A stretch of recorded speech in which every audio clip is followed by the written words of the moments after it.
여러분, 인공지능 세계에 정말 큰 변화의 바람이 불고 있습니다. 지난 몇 년간 AI는 오직 더 크고 더 빠른 모델을 만드는 경쟁에만 매달려 왔잖아요. 그런데 이제 그 규모가 아니라 생각의 깊이가 더 중요해지는 아주 근본적인 패러다임의 전환이 시작됐습니다. 오늘 그 핵심을 한번 제대로 파헤쳐 보겠습니다. 자, 이 한마디가 오늘 이야기의 모든 것을 담고 있습니다. 20초의 생각은 10만 배 더 많은 데이터의 가치가 있다. 오픈AI의 연구원 노안 브라운이 한 말인데요. 아니, 이게 도대체 무슨 뜻일까요? 어떻게 고작 20초 생각하는 게 그 어마어마한 양의 데이터보다 더 가치 있을 수 있다는 걸까요? 상식적으로는 잘 이해가 안 가시죠? 지금부터 이 엄청난 주장의 비밀을 하나씩 풀어가 보겠습니다. 자, 이 질문에 답하려면요. 먼저 우리가 지금까지 AI를 어떻게 발전시켜 왔는지 그 이야기부터 좀 해야 해요. 바로 규모의 한계에 부딪힌 이야기죠. 사실 지난 5년간 AI 발전의 역사는 놀라울 만큼 단순한 전략, 딱 하나에만 의존해 왔거든요. 네, 맞습니다. 바로 규모. 딱 한 단어예요. 더 많은 데이터를 쏟아붓고 더 강력한 컴퓨팅 파워를 써서 그냥 무작정 더 큰 모델을 만드는 것. 이게 AI 성능을 올리는 거의 유일한 공식이었습니다. 말 그대로 크면 클수록 좋다. 거거릭선. 이게 그냥 진리처럼 여겨졌던 거죠. 생각해보면 되게 놀라운 일이에요. 2017년에 나온 트랜스포머라는 혁신적인 기술. 지금 우리가 쓰는 거의 모든 AI의 기본 뼈대거든요? 근데 2024년인 지금도 그 뼈대는 거의 그대로예요. 바뀐 건 오직 상상도 못할 정도로 커진 규모뿐이라는 거죠. 어쩌면 이런 더 크게만 외치던 방식이 이제는 한계에 부딪혔다는 아주 강력한 신호 아닐까요? 바로 그 한계점에서 정말 흥미로운 전환이 시작됩니다. 규모가 전부라는 기존의 믿음에 정면으로 도전하는 완전히 새로운 사고방식이 등장한 겁니다. 그 중심에는 시스템2 사고라는 개념이 있습니다. 심리학자 데니얼 카너먼이 만든 개념인데요. 쉽게 말해 우리가 정말 골치 아픈 수학 문제를 풀 때를 한번 떠올려 보세요. 막 머리 싸매고 천천히 논리적으로 따져보잖아요. 바로 그게 시스템2 사고입니다. 빠르고 직관적인 반응과는 완전 반대죠. 그러니까 우리 뇌가 두 가지 모드로 작동하는 거예요. 시스템 1은 딱 보면 바로 아는 거, 직관이죠. 지금까지의 AI들이 방대한 데이터를 순식간에 처리하는 바로 그 방식입니다. 근데 시스템 2는 정반대예요. 시간이 걸리더라도 깊게 파고들어서 논리적으로 문제를 푸는 거죠. 바로 이 능력이 AI의 새로운 개척지가 된 겁니다. 근데 이 엄청난 발견이 무슨 거창한 연구소에서 나온 게 아니에요.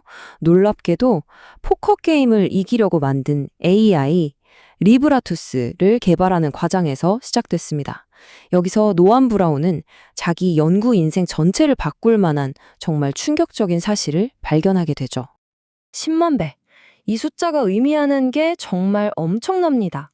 AI한테 딱 20초 동안 생각할 시간을 더 줬을 뿐인데 그 결과가 모델의 크기를 10만 배나 키운 것과 똑같은 성능 향상을 가져왔다는 거예요. 믿어지시나요?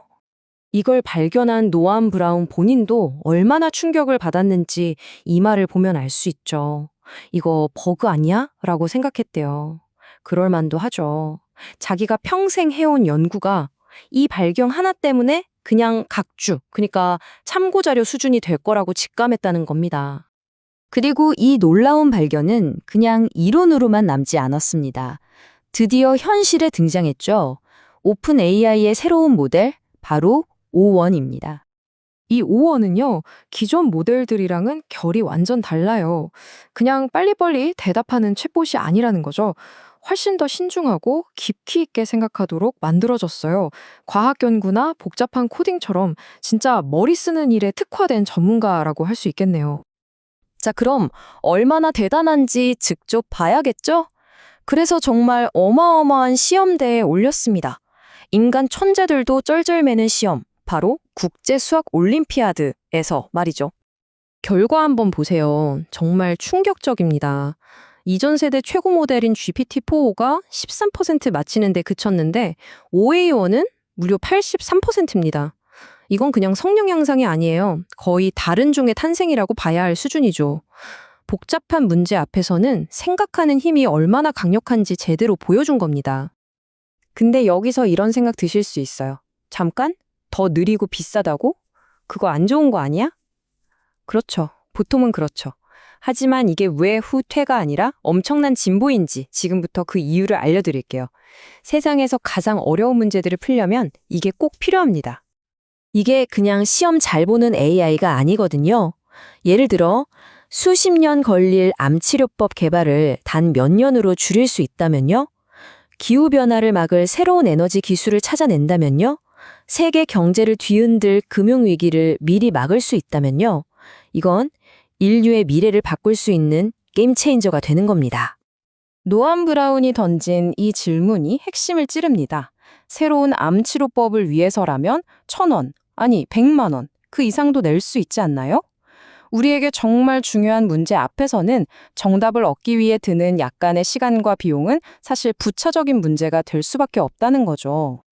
네, 물론 느리고 비싸다는 점에 대해 의문을 가질 수 있습니다. 하지만 다시 한번 강조하지만 이 모델은 모든 질문에 답하기 위해 만든 게 아니에요. 가장 중요한 질문에 제대로 된 답을 내놓기 위해 만들어진 거죠. 실제로 가격표를 보면 차이가 꽤 큽니다. 5원이 GPT-4보다 훨씬 비싸죠. 그러니까 이건 우리가 매일 쓰는 스마트폰이 아니라 아주 특별하고 중요한 문제를 해결하기 위한 일종의 슈퍼컴퓨터 같은 거라고 생각하시면 됩니다. 자, 이 모든 건 뭘 의미할까요? 바로 AI 경쟁의 판이 완전히 뒤집혔다는 뜻입니다. 이제 AI 전쟁에서 누가 이기는가의 규칙 자체가 바뀌고 있어요. 예전에는 누가 더 큰 컴퓨터를 가졌나, 누가 더 빠른가의 싸움이었다면 이제는 누가 더 깊이 생각하는가의 싸움으로 바뀐 겁니다. 오픈 AI의 이런 움직임은 구글이나 메타 같은 다른 빅테크 기업들한테도 엄청난 숙제를 던져준 셈이죠. 이 표를 보시면 딱 정리가 되죠.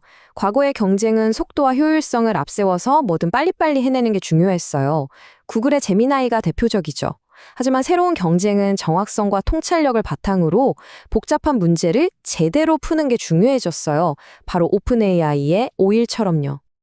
노암 브라운의 말처럼 이건 끝이 아니라 완전히 새로운 시작입니다. AI 발전의 규모라는 기존의 축에 더해서 생각의 깊이라는 새로운 축이 하나 더 생긴 거고요. 우리는 이 새로운 길을 이제 막 첫걸음을 뗀 겁니다. 앞으로 얼마나 더 발전할지 정말 기대되지 않나요? AI가 단순히 계산하는 기계를 넘어서 우리처럼, 아니 어쩌면 우리보다 더 깊이 몇 분이고 생각할 수 있게 됐습니다. 자, 여러분이라면 이런 강력한 두뇌를 가진 AI에게 어떤 문제를 풀어달라고 하시겠어요? 인류가 오랫동안 풀지 못했던 어떤 난제를 맡겨보고 싶으신가요? 그 상상의 나래를 펼쳐보시면서 오늘 이야기를 마무리하겠습니다. 함께해 주셔서 감사합니다.